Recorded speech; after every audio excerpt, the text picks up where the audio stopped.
समाधान के लिए भारत के साथ बातचीत को तैयार है।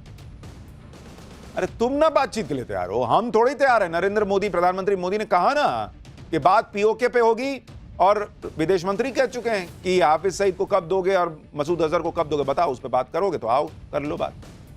शहबाज शरीफ ने मंगलवार को सऊदी अरब के नेता से बातचीत में यह बात कही। हालांकि भारत से बातचीत की पहल करके पाकिस्तान की कूटनीतिक कंफ्यूजन भी सामने आ गई, क्योंकि इधर पाकिस्तान के प्रधानमंत्री शहबाज शरीफ भारत से बातचीत पर जोर दे रहे हैं, उधर पाकिस्तान के रक्षा मंत्री ख्वाजा आसिफ प्रधानमंत्री नरेंद्र मोदी को उल्टा सीधा बोल रहे हैं। पाकिस्तान की इसी कंफ्यूजन को लेकर अमेरिका में पाकिस्तान के राजदूत रहे हुसैन हक्कानी ने पाकिस्तान की सरकार की क्लास लगा दी। पाकिस्तान की राजनीति की गहरी समझ रखने वाले हुसैन हक्कानी ने कहा कि क्या पाकिस्तान के कैबिनेट मंत्री आपस में बात नहीं करते हैं क्या? एक तरफ पाकिस्तान के प्रधानमंत्री, विदेश मंत्री और फील्ड मार्शल दुनिया को बता रहे हैं कि पाकिस्तान भारत के साथ बातचीत फिर से शुरू करना चाहता है, और रक्षा मंत्री ऐसे शब्दों का इस्तेमाल कर रहे हैं। ऐसे में कोई बातचीत कैसे आगे बढ़ सकती है भाई? आपस में बात नहीं करते हो क्या तुम लोग? यह बात पाकिस्तान भी अच्छी तरह समझता है कि भारत तभी बातचीत करेगा जब पाकिस्तान आतंकवाद पर निर्णायक एक्शन ले, और पाकिस्तान में ऐसा हो नहीं सकता क्योंकि पाकिस्तान की रगों में तो आतंकवाद दौड़ रहा है। पाकिस्तान में लोगों का हाथ कटता है तो खून के साथ साथ दो चार आतंकी गिर जाते हैं, ऐसा है। सूत्रों से खबर है कि पाकिस्तान सरकार के मंत्रियों ने आतंकियों के साथ बंद कमरे में एक खास मीटिंग की। इस मीटिंग में हाफिज सईद के बेटे तलहात सईद के शामिल होने की खबर है।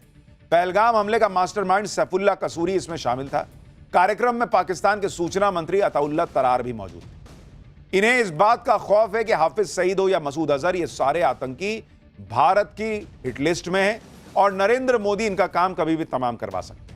इसलिए जैसे तैसे नरेंद्र मोदी से इन आतंकियों को कैसे बचाना है, ये लोग बंद कमरे में मीटिंग कर रहे हैं।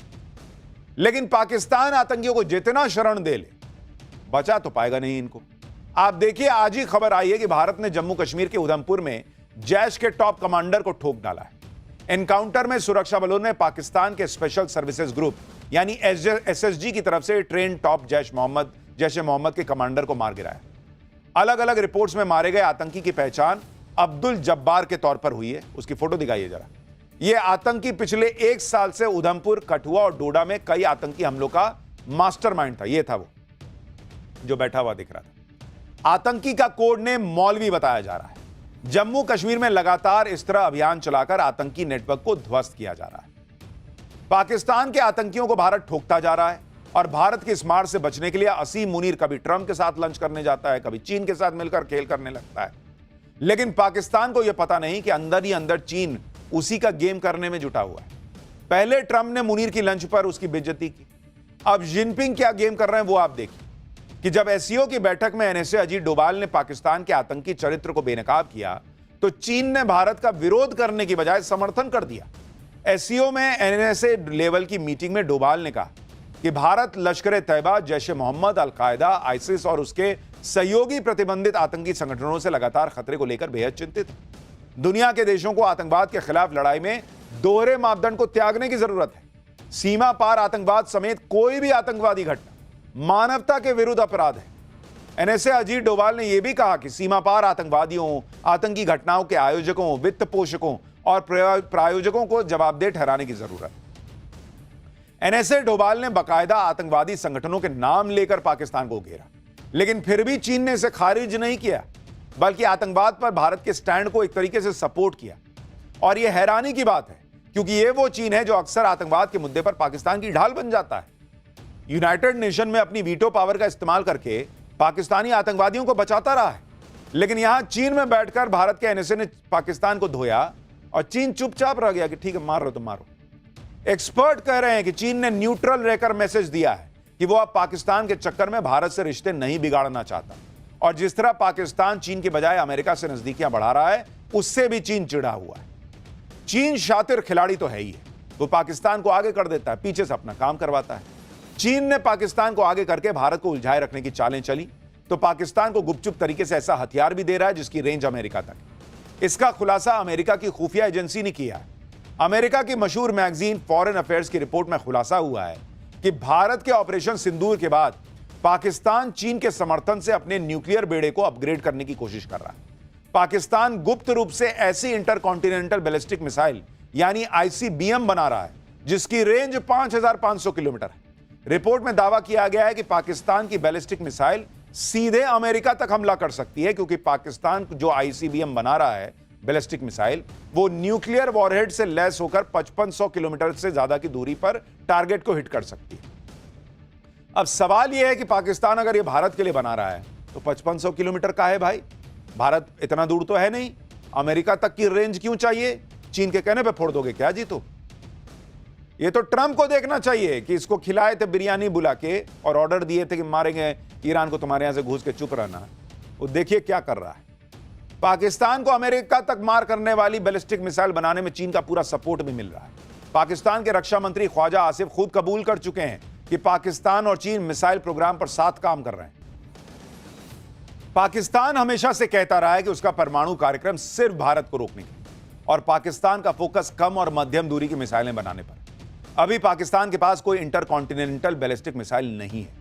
पाकिस्तान के पास बैलिस्टिक मिसाइल शाहीन जरूर है, लेकिन इसकी रेंज 2700 किलोमीटर ही है और भारत के कई शहर इसकी रेंज में आते हैं।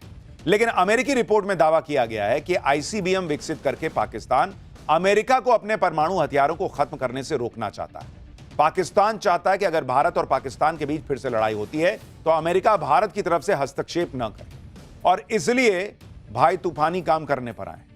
लेकिन पाकिस्तान यह सब करके अपनी ही कब्र खोदने में जुटा है, क्योंकि अमेरिकी खुफिया एजेंसी के मुताबिक अगर पाकिस्तान ऐसी मिसाइल हासिल करता है तो अमेरिका उसे अपने लिए न्यूक्लियर थ्रेट घोषित कर देगा।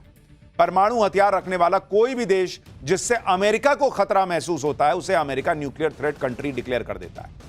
फिलहाल रूस, चीन और नॉर्थ कोरिया को अमेरिका ने अपना न्यूक्लियर थ्रेट देशों में की लिस्ट में डाला हुआ है। नॉर्थ कोरिया तो अक्सर अमेरिका को परमाणु हमले की धमकी देता ही रहता है।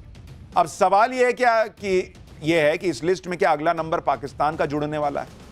यानी आप पाकिस्तान की कूटनीति को देखें तो दूर से तो यही लगेगा कि अमेरिका और चीन अभी उसके साथ हैं, लेकिन ये रिश्ते जरूरतों पर टिके। जब तक पाकिस्तान इनकी जरूरत है तब तक उसको दाना डालेंगे, फेंकेंगे, वो आएगा खाने। लेकिन पाकिस्तान जरा भी इधर उधर करने की कोशिश करेगा तो यही अमेरिका और चीन दोनों मिलकर उसकी क्लास लगा देंगे। लेकिन इधर भारत, चीन और पाकिस्तान दोनों की क्लास लगा रहा है। भारत में क्या चल रहा है? अलग लेवल की पॉलिटिक्स है भाई। पाठशाला में अब इसका चैप्टर देखिए। राहुल के बाद अब ममता चुनाव आयोग पर फायर हो गई। बंगाल में इस बार खेला होना तय हो गया है क्या?